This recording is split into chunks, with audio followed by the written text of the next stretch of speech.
Alright, so today we'll be having our discussion on the static of rigid bodies, the equilibrium of forces or equilibrium. So, what is equilibrium? According to the definition, when a body is in equilibrium, the resultant of all forces acting on it is zero. Thus, the resultant force R and the resultant couple M are both zero. So, ibig sabihin, dapat mayroon kang opposite forces. Kung mayroon kang force pababa, dapat mayroon siyang equal force pataas. Kung ilan yung force mo pababa, yun din yung magiging equal force mo pataas. So, isasalungat mo yung kanyang pwersa. Kung meron ka namang couple, is dapat daw yung couple moment mo is both zero. So, ibig sabihin, you have also your alternative or the opposite direction of moment. So, yun lang yung magiging ibig sabihin nun, that the both resultant force are zero and the coupled force are also zero. So, yun lang yung ibig sabihin nun. Okay, so meron tayong kondisyon. Ano ba yung magiging kondisyon natin sa equilibrium? So, kailangan daw yung summation of forces natin along x is 0. So, in a horizontal, yung mga pwersa natin sa horizontal, that is equal to 0. And then the summation vertical or the summation of forces vertical or in y direction, that would be also equal to 0. And that the moment naman is equal also to 0. So, yun lang yung tatlong condition na kailangan natin dito sa equilibrium. Okay, so let's have our example. Determine the magnitude of T1 and T2. So, meron tayong T1 and T2. Ito yung T1 and T2. T1, T2. So, yung T1 is meron tayong angle na 30 degrees and then meron din naman tayong angle for 50 degrees for T2. And we have our weight. Yung weight natin is pababa. That is 500 Newton. So, ano ba ang magiging itsura nito talaga? Kasi yung nilagay lang dyan is ang kanyang free body diagram. So, kung titingnan natin kung saan siya na-apply, ganito. So, ibig sabihin, merong pull, tapos nakahang. Okay? So, tapos ito, meron siyang cable. So, ibig sabihin, ganito yung magiging itsura niya. Okay. Para mayroon lang kayong idea kung saan siya mga nagagamit. Okay, sabi natin, summation of forces along x that is equal to 0.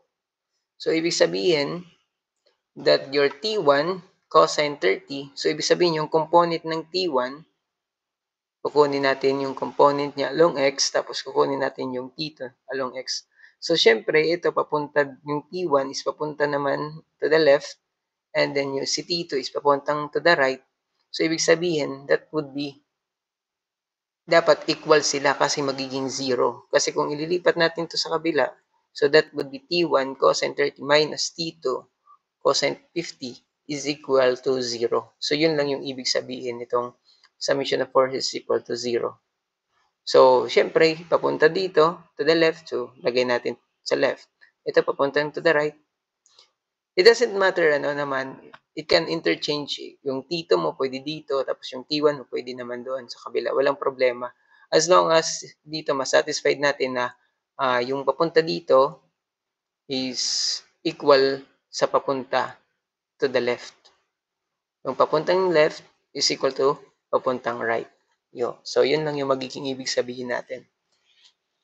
Okay, sabi natin that your T1 is equal to 0.742 T2. So, you can check also your calculator kung tama ba itong sinolve natin. So, pero tama naman yung ating pag-equate in terms of T2 tayo, In terms of T2, that is 0.742 T2. So, stop tayo dyan. Sabi natin naman is summation of forces along y or vertical, that would be equal to 0. So, T1 sine 30, so component naman niya doon, tapos itong component ng T2, that would be equal to 500. So, ibig sabihin, yung papuntang taas is equal to papuntang baba. So, kung mag-equal sila, so that would be 0, di ba? So, yun lang yung ibig sabihin niyan. So, pwede naman T1 sin 30 plus T2 sin 50 kasi papunta sa taas minus 500 is equal to 0. So, pwede din naman yan. Walang problema dyan. Walang kaso. Okay, so meron tayong equation dito sa ating first equation na T1 is equal to 0.742 T2. So, substitute natin yung value ng T1 dito sa ating second equation. Okay, so that would be, okay, so yung sin 30, that is 0.5. Okay, kaya naging 0.5 yan.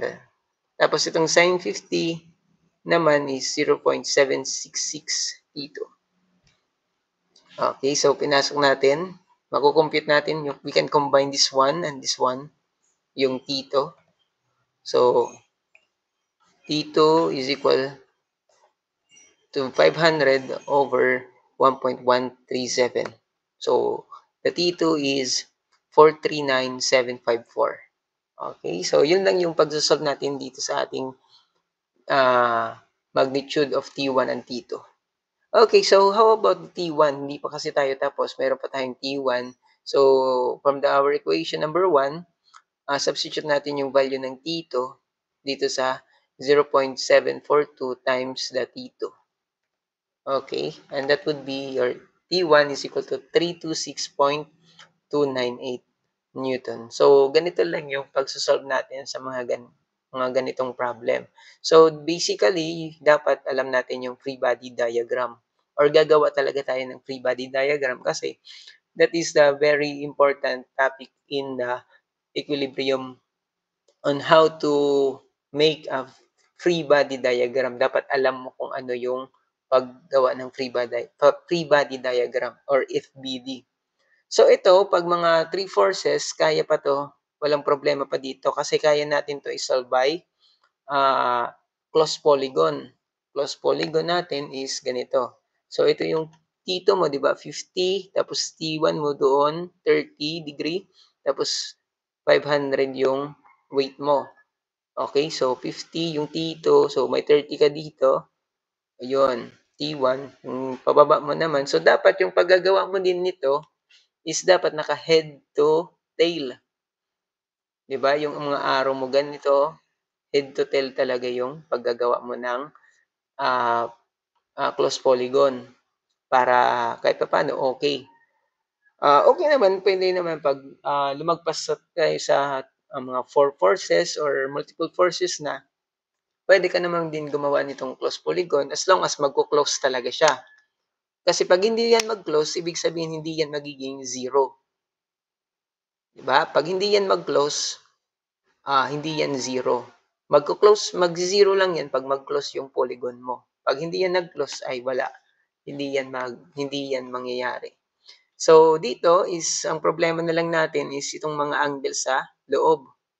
So, dito natin unahin, ano ba yung magiging angle dyan? So, that is 40 kasi this would be 90 degree minus 50, so that is 40. And sa taas naman, that would be 60 para 30 plus 60, that would be 90. Okay?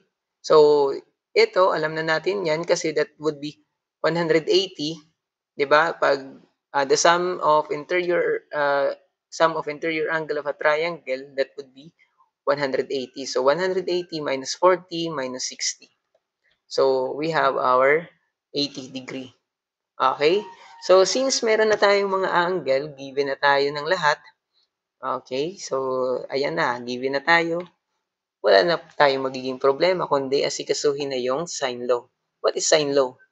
So, ito na yung sine law natin. So, this would be T1 is equal to the opposite of T1. Ang opposite angle ng T1 is 40. So, that would be sine 40 and then equals to the weight. Yung weight natin is 500. Yung opposite nito is 80. So, gagawin natin dito sine 80. Okay? So, given tayo ng W, which is 500 Newton. And our answer for T1, that is 326,352. Okay, sir, bakit nag-change yung decimal? So, ganun talaga. Is hindi natin ma-accurate yung magiging decimal places natin. As long as the whole number is almost correct, halos the same, ano? Kasi ito halos buo pa siya, eh. Doon kasi sa una nating solution is nagbawas tayo ng mga decimal points or nag-equate na tayo kasi yung iba is nawala yung ibang decimal places. Okay, so mas mainam pa din na 3 decimal place para kahit papaano medyo accurate pa din yung sagot natin. So how about for tito? Yung tito mo naman is assign 60, tapos yung weight mo that is sin 80. So your tito, the answer of your tito is 439,629.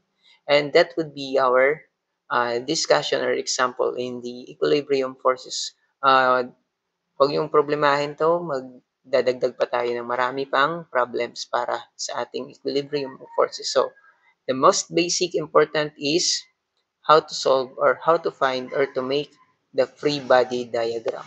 Yun yung pinakamahalaga.